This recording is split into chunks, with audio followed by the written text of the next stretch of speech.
so much for joining me. You obviously have nothing better to do with your time, but hey, I'm grateful for the company. Today I'm going to talk about Amazing Grace.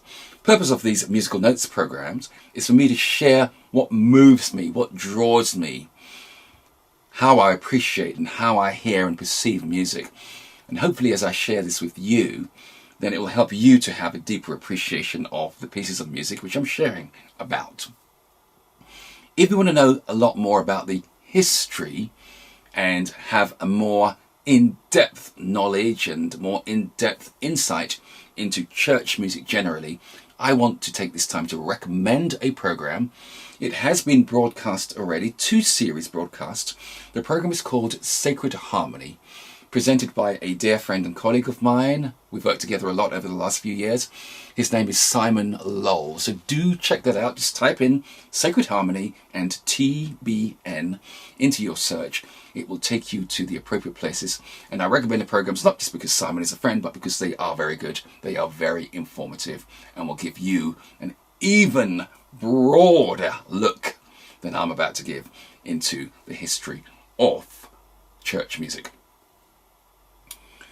Amazing Grace is a favourite of many. It's popular around the world. Last year in the UK, not all of you watching this are in the UK, but here in the UK where I reside, I'm privileged to be part of a program called Songs of Praise, which is a program where Christian music is at its heart of the program. Last year the program did a survey to find the nation's top 10 hymns, and within that top 10 was Amazing Grace. And I've had the privilege of arranging this for the program. Several arrangements I've done, and for the favourite hymns I was privileged to work with a singer called Eddie Reader. Perfect. Of a group called Fairground Attraction. I arranged and produced her recording, and it was filmed in a castle. Amazing music video, conceived and produced and directed by Emir Avan of Avanti Media, which produces the music side of Songs of Praise. I would check it out if I were you. You can go to bbc.co.uk/Songs of Praise, and it's there as a clip which I believe can be viewed by people right across the world, although normal BBC programs as they happen can only be viewed by people who have that special television license, top secret. Okay, so please check that out. It's really powerfully done. I was also asked to arrange this for a Songs of Praise Big Sing at the Royal Albert Hall, and I was asked to do an unusual version of it. Now, I didn't want to do unusual for unusual sake. I wanted to pay respect to what the song is saying, what the sentiments of the song are, because I know it's so loved by people, and I didn't want to get in trouble by people for messing up their favourite song. So I did a gospel orchestral arrangement where the orchestra in essence became like a virtual Hammond organ.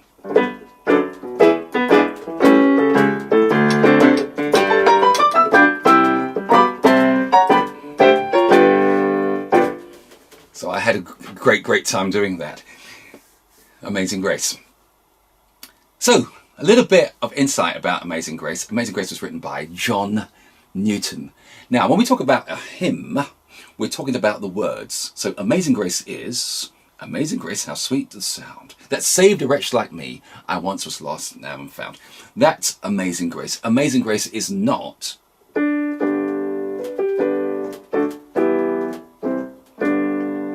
So if you look in a hymn book and see Amazing Grace and are expecting this tune, and then you find another tune, then don't get upset and say, what have they done with Amazing Grace?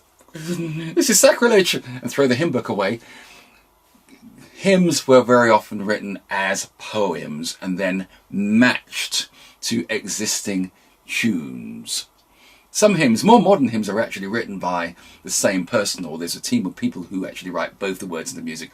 But traditionally, a lot of hymns were just the words first and existing tunes. Wherever those tunes came from, by the way, they weren't necessarily church tunes. They could come from anywhere, and they would match them together, and that's where we get a lot of our hymns.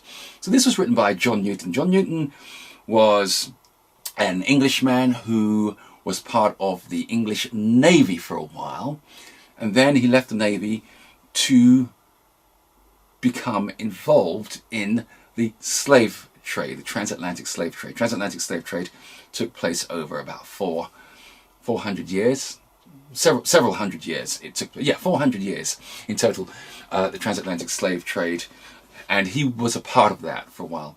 Now, on one of the crossings, while he was on the ship, then the weather became a little bit upset. Hormones got a little bit high, and the weather got into a bit of a strop. So ship was being tossed around on stormy waters, as all around was absolute meteorological chaos. And he cried out to God, and having come over, safe on the other side, then he was converted. That was a conversion moment for him. So he was converted, became a follower of God, and continued his slave trading. And then he was truly converted when he actually gave up the slave trade and left all that behind, and then decided to enter into ministry. So he became a clergyman, an Anglican clergyman. He wrote this poem, or this song, Amazing Grace, for a New Year sermon and shared it with his congregation. After that, there was no real kind of popularity with this song. It just faded into relative obscurity. But it was not until the song went over to America where it started to gain traction and popularity. And the words were matched to a melody. This is the most famous melody which has survived for this, is a melody called New Britain. There was a compiler, somebody who compiled hymns. I think his name was William Williams or something like that. William something. And he compiled some songbooks using what were called shape notes. These were where different notes were indicated by different shapes, so people knew what note to sing. And one of the most popular collections was a shape note collection called Southern Harmony. So this melody appears in Southern Harmony. There are many views as to what the history behind the melody is. Some say it's a Hebridean song which was transported from Scotland, hence my reference to the arrangement done by Eddie Reader in Scotland, because some believe that it's got a Hebridean root. There is another story which says that it was actually a West African sorrow chant which was heard on a ship. So I don't know which one of those stories is correct, and everyone will claim, well, I watched a video and this person said this was it, and I watched another video and I saw it in a book, whatever. But there is a history behind this tune, of course. But the melody itself is based on what is known as the pentatonic scale. This pentatonic scale is 5 notes. Okay, and the easiest way to find those notes is to look on the black keys of the piano. Black keys on the piano are grouped in 3 and 2 before the 3 and 2 pattern begin. So those 5 notes are the pentatonic scale, known as the pentatonic scale. It's a scale used around the world. You hear it a lot in Oriental music, but its prominence we find in African American spirituals.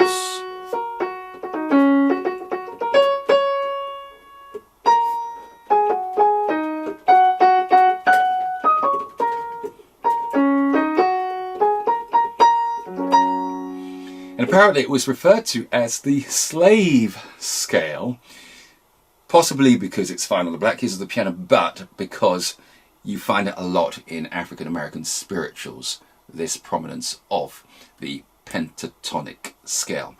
Amazing Grace is based on the pentatonic scale.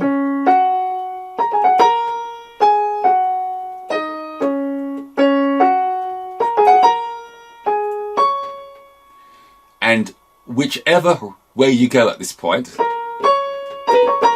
or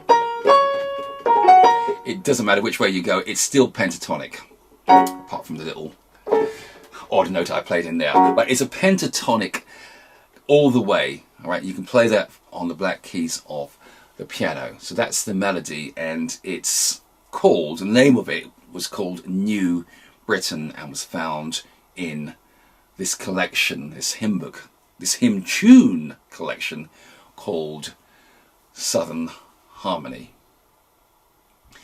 But it's the words which draw people to hymns primarily, because the words tell the experience and the music is a vehicle by which that experience is conveyed and appreciated. So the words use a meter. Meter is a way of organizing poetry to help it to be memorable, also to give people the opportunity to breathe and to give it some structure so it can come to rest. The meter used here is known as common meter, and to use the posh term, it's an iambic tetrameter followed by an iambic trimeter. In other words, there are 4 groups of syllables followed by 3 groups of syllables, and it's unstressed followed by stress. So da da da da da da da da da da da da da da, stop. Da da da da da da da da da da da da da. So, amazing grace, how sweet the sound that saved a wretch like me. I once was lost, but now am found, was blind, but now I see.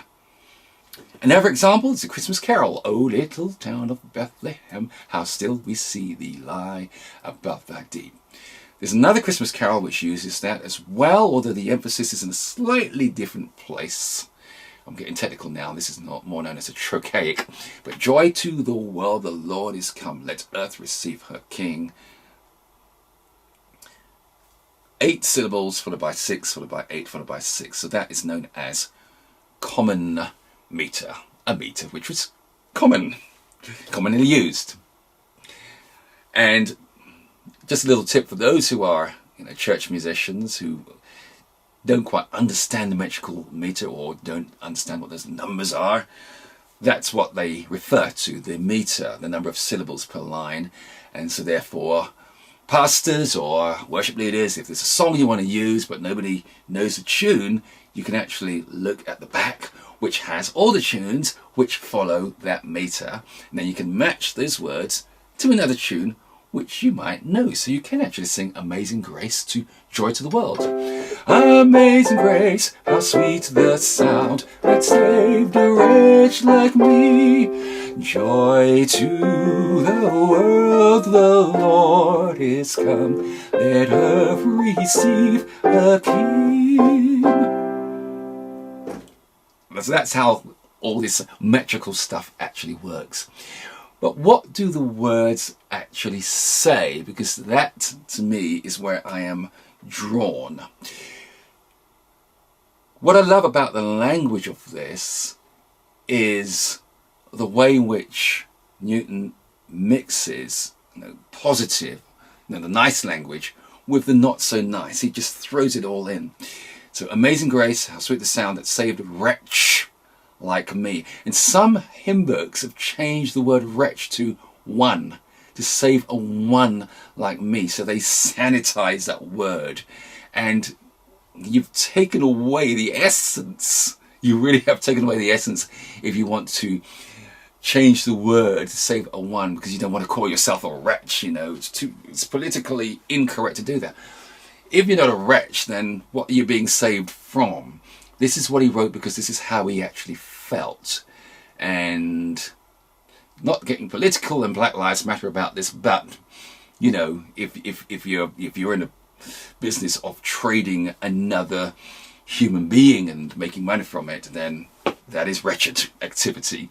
So, yeah, saved a wretch like me, and that's a very, very appropriate word and sentiment. Another thing I want to say about that is because of the way the melody goes,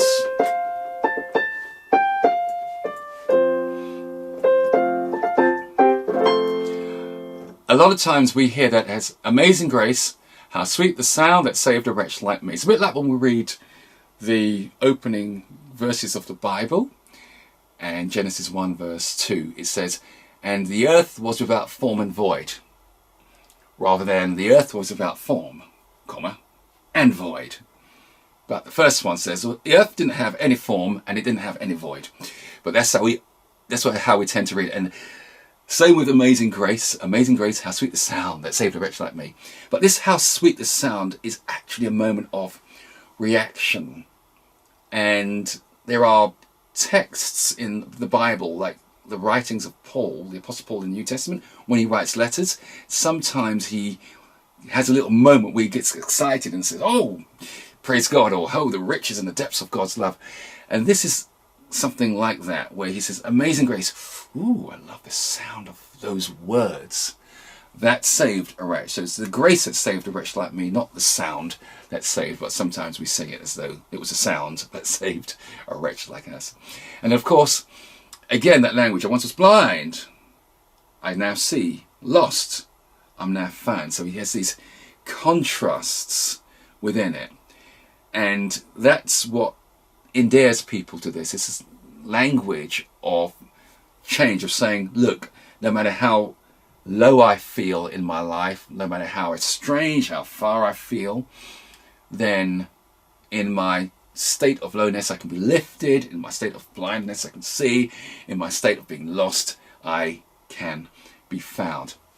And then the second verse, 'twas grace that taught my heart to fear, and grace my fears relieved. So he uses the word fear in two different meanings.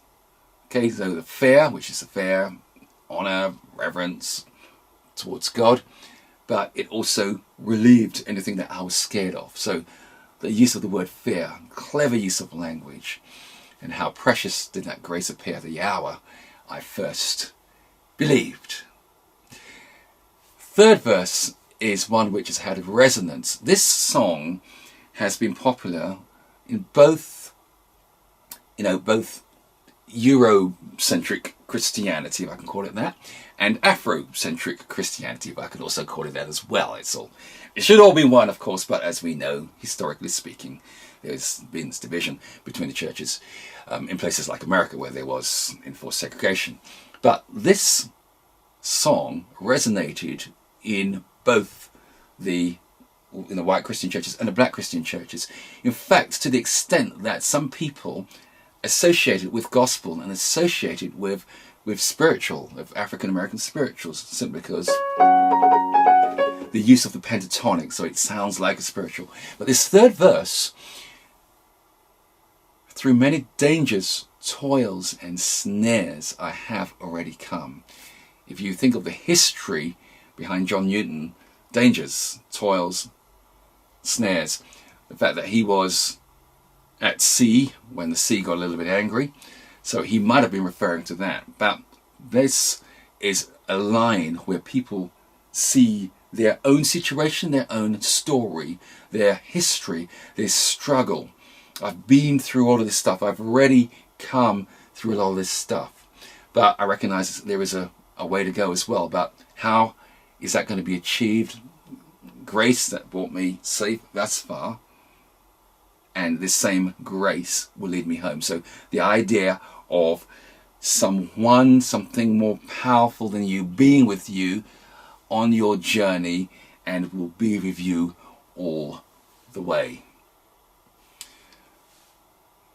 There are other verses, the Lord has promised good to me, and then there's this verse which is looking towards heaven, when we've been there 10,000 years, bright shining as the sun. Now apparently this verse wasn't actually written by John Newton.